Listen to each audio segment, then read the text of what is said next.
ఇంత గొప్ప కుటుంబానికి కోడలు వయ్యుండి సభ్యత సంస్కారం లేకుండా మగాడి మీద చేయి చేసుకుంటావా? కనీసం పనివాళ్ళు ఉన్నారని ఇంగిత జ్ఞానం కూడా లేకుండా పోయిందా నీకు?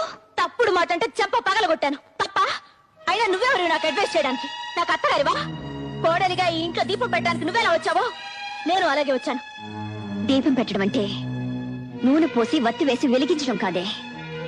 పోయే వరకు మనం బ్రతకాల్సిన ఈ ఇంటి పరువు మర్యాద కాపాడమేనే దీపం పెట్టడం అంటే. నువ్వు చెప్తే తెలుసుకోవాల్సిన స్థితిలో నేనేం లేను. నేను నీకంటే ఎక్కువ చదువుకున్న దాన్ని, నాగరికత తెలిసిన దాన్ని.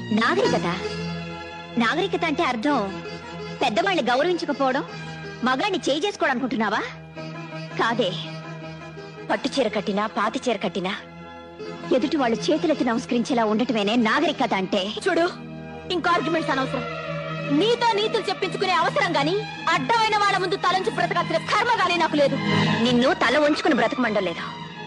నిన్ను కట్టుకున్నవాడు తల దించుకునేలా ప్రవర్తించొద్దంటున్నాను. నువ్వు వాడిని కొట్టావు, వాడిని తిరుగు కొట్టుంటే నీ పరువునయ్యేది, ఈ కుటుంబ ప్రతిష్ట ఏమయ్యేది? ఆడపిల్ల పుట్టింట్లో ఎంత గారాబంగా పెరిగినా అత్తవారింట్లో అణుకోతో బాధ్యతతో ప్రవర్తించాలి. అది తనకి